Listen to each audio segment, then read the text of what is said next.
un artiste qui est pas mal coloré. C'est amusant, c'est un artiste peintre.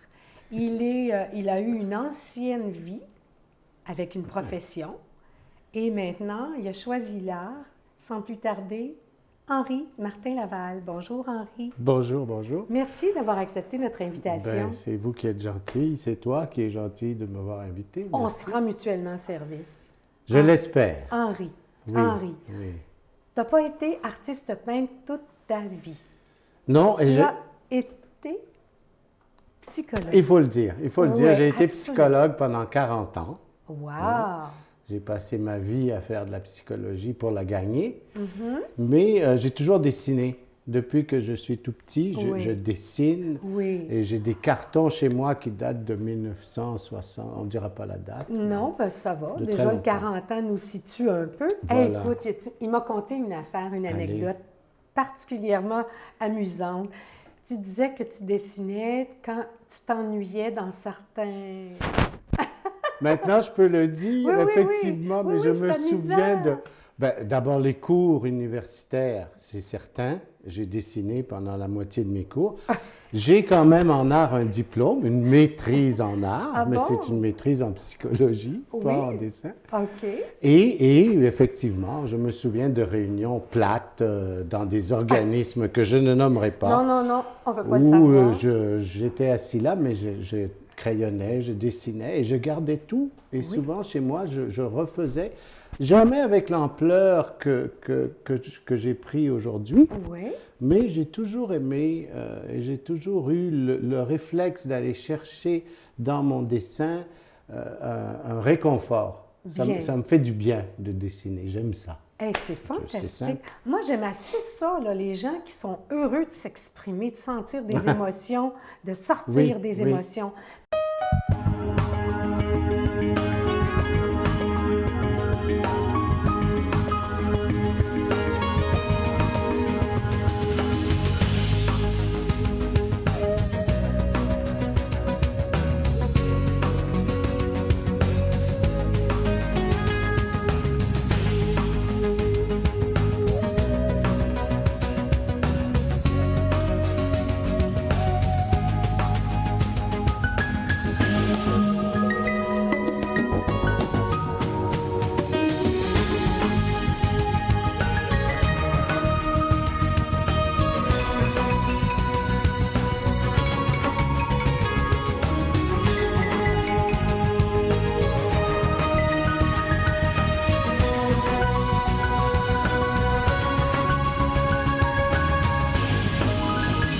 Je voudrais savoir, ça fait pas tellement longtemps, là, tu t'es adonné au dessin pour meubler le temps, pour perdre le temps.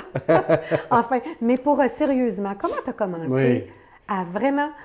Ah, j'ai oublié de préciser. Tu peins avec des feutres sur Bristol et également l'acrylique. Un petit peu d'acrylique. OK. J'ai essayé toutes les techniques de OK. peinture Bon. dans ma vie. OK. Alors, j'ai fait de l'huile, j'ai pas aimé ça beaucoup. Ça, OK. j'ai fait ça, j'avais une vingtaine d'années. Bien. J'ai fait de l'acrylique, j'ai pas aimé ça beaucoup non plus. OK. Et tout ce que je faisais avant de décider à commencer Oui. pour vrai, Oui. c'était de l'encre de Chine. C'était au stylo à l'encre. D'accord. Donc, Et- explique-nous, c'est quoi les feutres sur Bristol? Voilà, feutre. Alors, en s'il vous plaît. 2008, j'ai commencé, ma femme peint aussi, et elle avait une boîte de stylo feutre Oui. d'artiste. Je Oui. suis tombé là-dessus. J'ai commencé à dessiner avec ça. Ça a été une révélation. Wow. C'est précis comme une plume Oui. d'encre de Chine. Uh-huh. Et quand on veut, si on appuie, on peut engraisser le trait et ça devient un pinceau.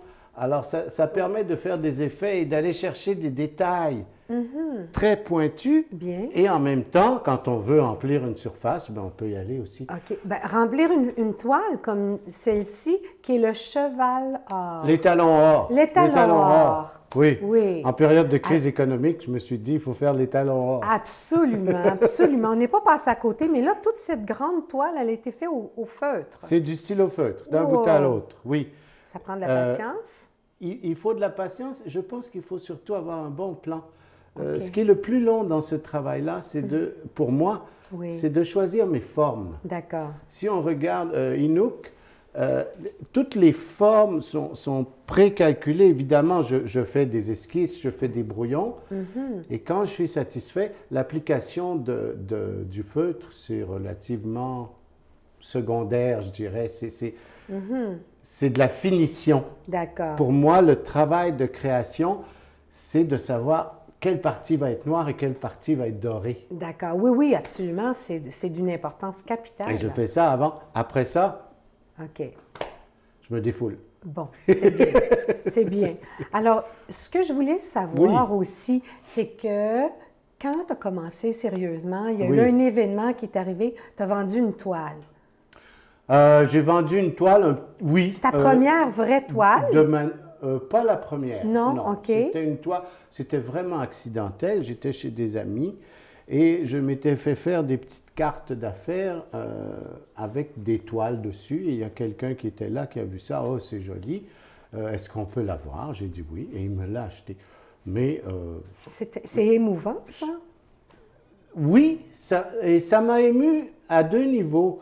Ça m'a ému parce que d'abord, quelqu'un reconnaissait en achetant ça que j'avais créé chez lui une émotion avec mon travail de dessin.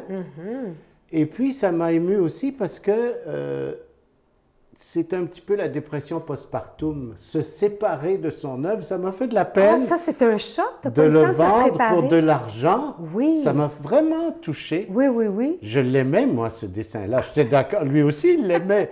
Alors, j'ai dit, donne-moi de l'argent. Mais après ça, je me sentais un peu cheap. Oui, mais c'est parce qu'il n'y a eu pas il y a pas eu de préparation mentale. Ça a été comme tout assez rapide. C'est cet événement-là qui est arrivé. C'est possible. Peut-être que je n'étais pas prêt avant. Maintenant, je le suis. Oui, d'accord. Je te rassure. Ça va, on les S'il y a vend. des gens qui nous écoutent, là, c'est à vendre. Tout Henri, ça, là. il y a des gens qui nous écoutent. Bravo, bravo. Et là, maintenant, il s'agit de savoir si c'est des gens qui veulent acheter les toiles d'Henri Martin-Laval. Ben oui. Là, le background de psychologue, il est très, très intéressant dans le volet de l'artiste peintre que tu es. Parce que on retrouve cet homme, ce psychologue qui nous nourrit. Je pense que oui. Comment? J'ai monté, moi, ma production en collection. OK. Alors, j'ai 5 collections. Bien. Mais ce que je fais, comme on le voit ici, c'est ce que j'appelle des rencontres. D'accord. Et c'est un rencontre. Un rencontre, c'est quelqu'un qui est vu de face, avec les deux yeux, autant que possible. Et c'est tout ce que je fais. 80% de ma production, ce sont des rencontres, des gens ou des animaux qui sont vus de face. D'accord. Et à l'intérieur de ces rencontres, j'ai des collections. J'ai une collection qui s'appelle Rencontres d'humains. Ce sont des êtres humains. Bien. J'ai rencontres d'animaux. Ce sont des animaux. Bien sûr. Et j'ai des rencontres de para-humains. Bien. Alors, parlons-en de ces para-humains. Oui. Le para-humain, des fois, je dis le para-humain est à l'humain ce que le parapluie est à la pluie, mais ça, c'est un peu, un petit peu ésotérique, là, oui. Mais ça me vient, j'en suis certain, de mon travail de psychologue, parce que j'ai travaillé pendant 40 ans avec des gens qui étaient, non pas des para-humains, mais qui avaient des difficultés d'adaptation. Il y en avait certains qui étaient très, très, très, très malades, au point d'être presque des para-humains. J'ai vu des personnes qui étaient psychotiques, qui avaient une double personnalité, et j'ai été fasciné par ça toute ma vie. Oui. C'est ce qui m'a donné du plaisir à faire mon travail de psychologue. Oui. Mais maintenant, je ressors ça dans mon travail de graphiste, parce que j'aime pas dire je ne suis pas peintre, je n'utilise pas de pinceau. Je suis artiste graphique. D'accord. C'est comme ça que je me définis. Un artiste en art visuel, assurément. En art visuel, certainement. Voilà. OK. Oui, oui. Donc. Et l'aspect du para-humain, je le développe volontairement. Oui. Ça vient me satisfaire. Moi, il me semble que je boucle une boucle. Ah oui. Je réutilise des choses que j'ai mâchées, que j'ai digérées comme psychologue, et je les plante sur mes toiles ou sur mes bristoles ou sur mes machins. Donc, comment ça fonctionne quand tu parles de tes toiles para-humaines? Oui. Hein? C'est des inspirations, c'est des... Oh, pardonnez-moi l'expression, des flashbacks, des retours en arrière? C'est pas aussi précis que ça. Non, Je dessinerai d'accord. jamais un de mes anciens clients. Non, C'est impensable, c'est absolument. impossible. Mais j'ai une collection qui est uniquement composée de personnages étranges, bizarroïdes, pas vraiment humains, comme le Wolfman, l'homme-loup, ça n'existe pas. Absolument. Évidemment, Frankenstein, Dracula, le fantôme de l'opéra, les grands classiques du cinéma. Vrai. Et puis aussi des choses un petit peu plus personnelles, moins commerciales. J'ai une calavera mexicaine, un masque de la mort. J'ai un de mes amis qui est mort l'année dernière. Et je ne sais pas pourquoi, quand j'ai appris sa mort, ça m'a beaucoup touché. Et j'ai dessiné ça. Oh. C'est sorti et c'est un masque mortuaire mexicain traditionnel. Des choses comme ça. Bien, bien. Ça, ce sont mes para-humains. C'est une expression. Et Une j'ai expression de l'âme. Tout à fait. Et j'ai une dernière collection, alors là où je dis, c'est là que je vais quand mon esprit se repose, et ça s'appelle Un peu plus à l'ouest, comme le professeur Tournesol. Alors là, il n'y a plus du tout de rencontres, il y a plus de...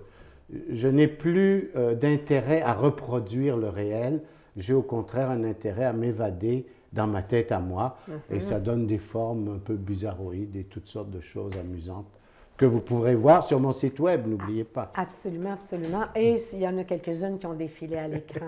Est-ce qu'on pourrait dire qu'il y a eu une certaine évolution? Parce que la carrière d'artiste, moi, je vous qualifie comme artiste. C'est très Soyez gentil. en paix avec ça. Donc, il y a quand même une évolution, hein? Il y a eu oui. le dessin toute Bien une sûr. vie. Fait que ça a pris beaucoup, beaucoup de place, là. Toute la place. Le dessin, l'art en général, dans ma vie, ça a été très important. L'art graphique, j'ai toujours, depuis que je suis tout petit, les peintres pour moi, Dürer, Médard Bosch, Escher, des gens comme ça, toujours le même style, le style un petit peu expressionniste. Ouais. Et puis ça va jusqu'au pop art. Mais j'arrive à faire une espèce de melting pot À marier tout artistique ça. Oui. dans lequel je suis bien. Je suis confortable dans ce genre d'expression-là. Bien. C'est ce que j'ai développé. Henri, ça a été fascinant d'écouter ça. On a encore eu un artiste qui nous a fait tournoyer dans sa tête, dans ses émotions, dans son vécu. Et moi, c'est ça que je trouve fascinant. Henri, merci beaucoup. C'est moi qui vous remercie. Chers amis auditeurs, téléspectateurs, je vous remercie encore une fois d'avoir été au rendez-vous. À la prochaine.